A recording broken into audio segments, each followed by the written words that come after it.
Movie की शुरुआत में हमें पता चलता है कि विक्टर चॉय ने अपने कंपनी में पीडीआर टेक्नोलॉजी को बना लिया है, जिससे वो अर्थ के सारे गार्बेज को जेनेटिकली मॉडिफाइड कॉकरोचेस की हेल्प से खत्म कर देंगे और इन कॉकरोचेस को कैप्री नाम दिया गया है। मजेदार बात तो यह है कि कैप्री को आसानी से कंट्रोल किया जा सकता है। इसके बाद हम विक्टर की टीम को समंदर के बीच एक शिप में देखते हैं जो कि अपने प्रोजेक्ट पर काम कर रहे थे। वहीं कई देशों ने विक्टर की कंपनी के साथ कैप्री के लिए भी कॉन्ट्रैक्ट साइन कर लिया है। तभी विक्टर की टीम का एक डॉक्टर एक कैप्री को उठाकर देखने लगता है और उसी वक्त शिप काफी जोर से हिल जाती है, जिससे वो कैप्री डॉक्टर के हाथ से छूटकर ड्रेनेज सिस्टम में चला जाता है। शिप में ये झटका आइसबर्ग की वजह से लगा था। शिप और आइसबर्ग के बीच की दूरी काफी कम बची होती है। शिप का कैप्टन हाओ यांग काफी घबरा जाता है। तब उस शिप के चीफ ऑफिसर शियाओ अपनी सूझबूझ से आइसबर्ग से शिप टकराने से रोक लेते हैं। इसके बाद चीफ ऑफिसर शियाओ देखते हैं कि आइसबर्ग के ऊपर बहुत सारा गार्बेज पड़ा हुआ है। तभी वहां रिसर्चर्स हेड एली आ जाती है और कैप्टन से कहती है कि उनकी लापरवाही की वजह से 6 कंटेनर्स में रखे कैप्री अनस्टेबल हो गए, इसलिए अब उनकी टीम को विक्टर की कंपनी को $4 मिलियन फाइन में देने होंगे। तब चीफ ऑफिसर शियाओ वैली से कहते हैं कि आइसबर्ग पर बहुत ही ज्यादा गार्बेज मौजूद है, इसलिए शायद उनके कॉकरोचेस आइसबर्ग की ओर अट्रैक्ट हो गए होंगे और इसी वजह से वो अनस्टेबल हो गए और शिप को झटका भी लगा। इसीलिए वो लोग कोई फाइन नहीं पे करेंगे क्योंकि ये तो उनके कैप्री की वजह से ही हुआ है। इसके बाद एली कंट्रोल रूम में जा रही होती है, लेकिन वहां उसे 2 गार्ड्स रोक लेते हैं। एली को काफी ज्यादा गुस्सा आ जाता है और वो दोनों गार्ड को जान से ही मार देती है। दूसरी ओर कैप्टन की वाइफ चीफ ऑफिसर शियाओ को आकर सुनाने लगती है कि आज उसकी वजह से ही उन्हें फाइन देना पड़ता और शियाओ ने ऐसी लापरवाही पहली बार नहीं की। दरअसल कैप्टन की वाइफ को पता चल गया था कि जिस वक्त शिप में झटका लगा था उस वक्त शिप ऑटो मोड पे था।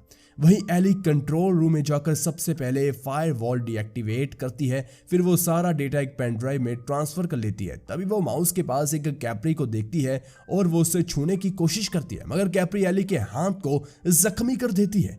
तब एली गुस्से में आकर उस कैप्री को ही मार डालती है। फिर जब वो सीलिंग की ओर देखती है तो हैरान हो जाती है क्योंकि ऊपर अनगिनत कैप्री मौजूद होते हैं और सारे कैप्री एक ही बार में एली पर हमला कर देते हैं। दूसरी ओर सिक्योरिटी चीफ को कैप्री के बारे में पता चल जाता है कि वो अब आउट ऑफ कंट्रोल हो रहे हैं, इसलिए वो सबसे पहले ये बात जाकर विक्टर को बताते हैं। तब विक्टर को पता चलता है कि एली एक मिलिट्री की स्पाई थी जो कि उसकी टेक्नोलॉजी को चुराने आई थी, लेकिन अब एली मर चुकी थी। इसलिए विक्टर गार्ड से कहते हैं कि वो अभी सिक्योरिटी अलार्म ना बजाए, वो सारे कैप्री को हैंडल कर देंगे। तभी वहां अनगिनत कैप्री आ जाते हैं। तब विक्टर रिमोट पे एक बटन को प्रेस करके सारे कैप्री को रोक लेता है, लेकिन इसी दौरान गार्ड एक कैप्री को मसल कर मार देता है। इससे विक्टर को गुस्सा आ जाता है और वो गार्ड से कहता है कि ये उसकी सालों की मेहनत है। तभी सारे कैप्री मूव करने लगते हैं और अब वो विक्टर के रिमोट बटन को प्रेस करने के बाद भी नहीं रुक रहे थे, इसलिए विक्टर गार्ड को कैप्री को शूट करने का ऑर्डर देता है।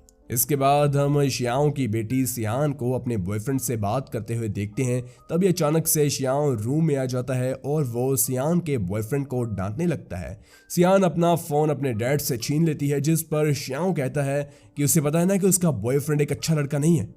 इस पर सियान कहती है कि हाँ, उसे अपने बॉयफ्रेंड के बारे में सारी चीजें पता है, पर वो सियान से प्यार करता है, उसका ख्याल रखता है, उसे स्पेशल फील करवाता है और शियाओ की तरह नहीं है जो कि हर वक्त पैसा कमाने के चक्कर में अपनी फैमिली को टाइम देना ही भूल जाता है। दरअसल जब सियान की मॉम की मौत हुई थी तब भी शियाओ अपने काम में ही बिजी थे, लेकिन इसी वक्त इन दोनों के पास कैप्री पहुंच जाते हैं, इसलिए ये दोनों वहां से भाग जाते हैं। दूसरी तरफ मिकी नाम की एक वेट्रेस वॉशरूम में नहा रही होती है। तभी अचानक से शावर में से पानी निकलना बंद हो जाता है और थोड़ी ही देर में पानी की जगह मिकी के ऊपर कैप्री की बरसात हो जाती है और वो मिकी को मार डालते हैं। जियामी नाम की वेट्रेस ये देख लेती है और वहां से भागने लगती है। वहां सिक्योरिटी गार्ड्स के फायरिंग का कैप्री पर कुछ खास असर नहीं हो रहा था और सिक्योरिटी चीफ के 2 गार्ड्स अपनी जान गंवा देते हैं। विक्टर उस कमरे से बाहर जाकर दरवाजा बंद कर लेता है, जबकि सिक्योरिटी चीफ कैप्री वाले कमरे में ही फंसे हुए होते हैं। वही शिप में मौजूद सारे लोग कैंटीन में आने लगते हैं। इसके बाद यहाँ विक्टर भी आ जाता है। सारे लोग विक्टर से कैप्री की शिकायत करना शुरू कर देते हैं। तब विक्टर कहता है कि कैप्री ब्रेन सिस्टम के थ्रू वर्क करते हैं और इन्हें हम कंट्रोल रूम में जाकर बंद कर सकते हैं। कैप्टन हाओ यांग इस इमरजेंसी के बारे में रेस्क्यू टीम को इन्फॉर्म करने के लिए कॉल करते हैं, मगर विक्टर उसे गन दिखाकर फोन रखवा देता है। थोड़ी देर में शियाओ विक्टर की गन हथियार लेता है। उसी वक्त रेस्क्यू टीम कॉल बैक करने लगती है। तब विक्टर वो कॉल पिक करने से रोकता है, क्योंकि अगर बाहर के लोगों को पता चल जाता कि विक्टर की पीडिया टेक्नोलॉजी फेल हो गई है तो विक्टर बर्बाद हो जाता। और यहाँ विक्टर सोच रहा था कि वो किसी तरह भी इस सिचुएशन को कंट्रोल कर ले और अपने मिशन को अच्छे से अंजाम दे।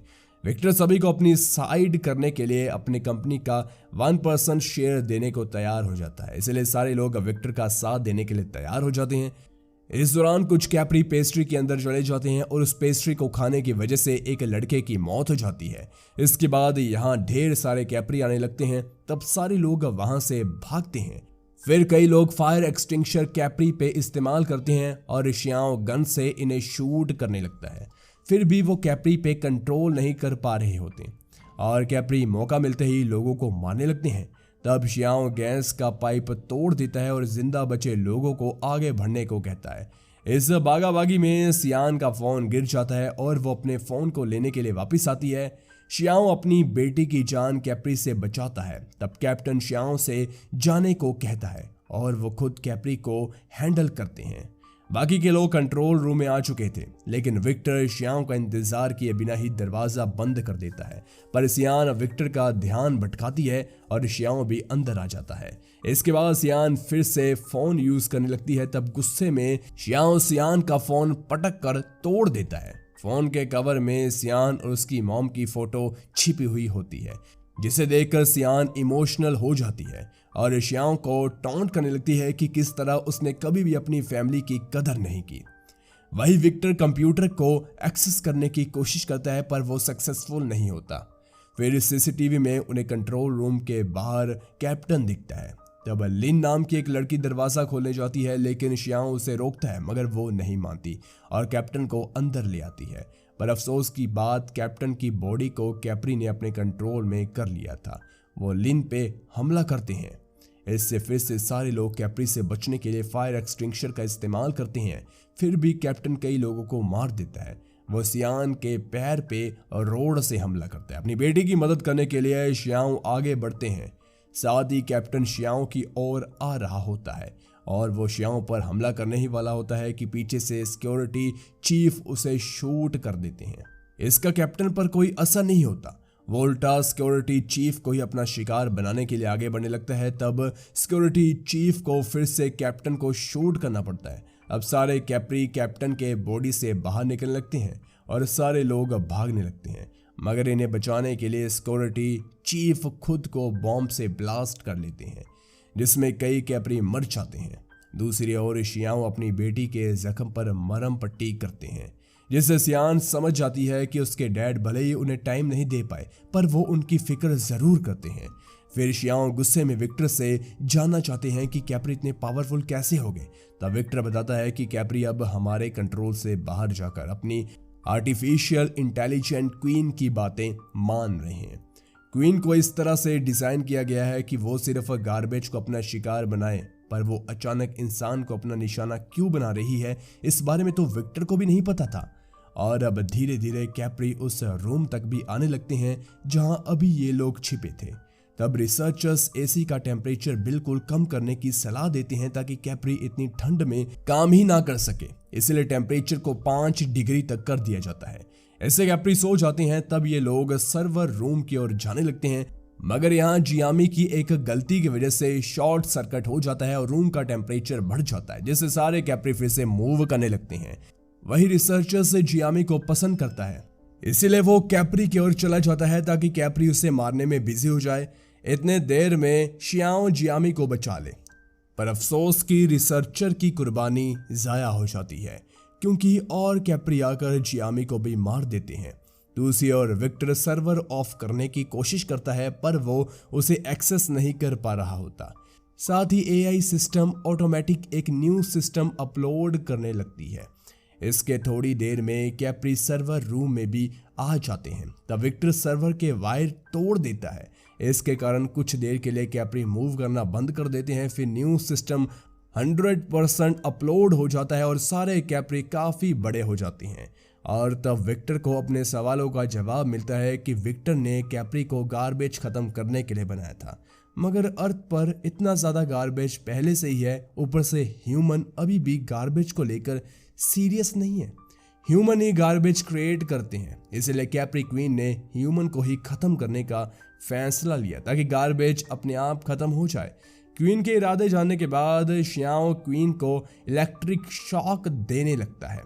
इसके बाद ये लोग सेफ्टी रूम में चले जाते हैं और इस मुसीबत से निकलने के बारे में सोचने लगते हैं।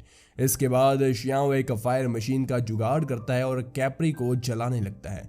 तब क्वीन कैप्री सेफ्टी रूम में पानी भरने लगती है, जिससे विक्टर और सियान बाहर निकलने की कोशिश करते हैं, पर श्याओ ने बाहर से डोर को लॉक कर दिया था, इसलिए वो बाहर नहीं निकल पा रहे होते। दूसरी ओर श्याओ शिप के एंकर को गिरा देता है, जिससे शिप एक आइसबर्ग के नजदीक जाकर रुक जाती है। कैप्री और श्याओ में फाइट होती है, जिसमें श्याओ बुरी तरह से जख्मी हो जाता है। वहीं विक्टर ऊपर के कंपार्टमेंट की ओर से सियान को निकाल देता है, पर वो खुद वही फंस कर रह जाता है और पानी में डूबने की वजह से विक्टर की मौत हो जाती है। श्याओ खुद को जला लेता है, जिससे शिप में ब्लास्ट होता है और सारे कैप्री आइसबर्ग की ओर चले जाते हैं। इसमें सिर्फ सियान ही जिंदा बच पाती है, जिसके बाद सीन कट होता है और सियान को हम एक स्कूल में देखते हैं, जहां वो बच्चों को गार्बेज डिस्पोज करने का सही तरीका सिखा रही होती है और अब वो प्लास्टिक बैग भी यूज नहीं करती है। जिसके के साथ ये फिल्म यहीं पर खत्म हो जाती है। गाइस, उस मूवी का मोटो क्या है ये आपको पता लग ही गया होगा, तो अपने एनवायरनमेंट को सेफ रखें और हमें भी अपना प्यार दे। धन्यवाद, मिलते हैं एक नई वीडियो के साथ। Okay, bye.